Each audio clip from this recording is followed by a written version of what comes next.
Hey, in today's video I want to be talking to you guys about buying a property in a busy market.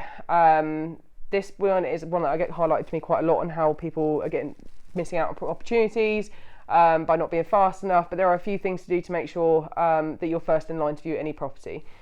So quite a known fact within our industry is that 1 in 3 properties are sold off the market, so that means that it doesn't even reach Rightmove before the property is already sold. So it's always worth registering with all your agents in your local area, being very specific with what you want, so that if they do go out to value a property that's in your requirements, you'll be one of the first ones they call. At this point, you need to make sure that you've already had an agreement in principle, you've got your proof of deposit and all your other supporting paperwork which will be involved with that, to be ready and available to the agent as and when you need to put forward an offer.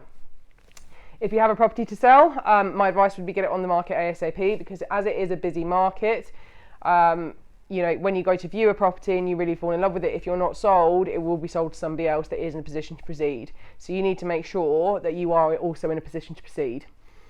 Don't worry about a buyer waiting, especially in a busy market, which means a lot of properties do come to the market, which means there'll be another one that you'll be very much interested in, and it'll be relatively within a short space of time.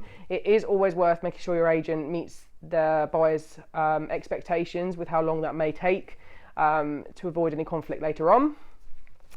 Another thing to do is definitely instruct a solicitor, even if you haven't brought anywhere yet. This means, again, so when you put forward an offer, you're all ready to go, press send with sending your agent paperwork and also confirmation of what solicitor you'll be using. Therefore, there'll be no excuse to keep the property on the market once your offer is accepted.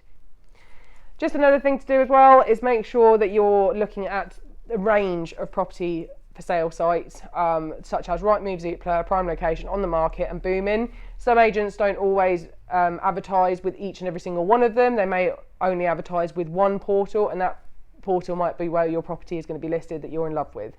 So it's always good to make sure that you've got a criteria search set up, so it sends you an email as soon as a property does come onto the market for each and every single one of those sites. Another thing to just bear in mind, if you have seen a property which is on the market which has already been sold and advertises sold subject to contract, it is worth giving the agent a call and registering your interest for that property, because 1 in 6 properties do fall through, which means if you drop in every now and again to see how the property is going, you're going to be first in line. If it does unfortunately fall through, you're going to be first in line for that agent to call, because they'll remember you. I hope this video has helped anyone. If you have any questions or you need any further tips, just give us a call on 01933 837 000.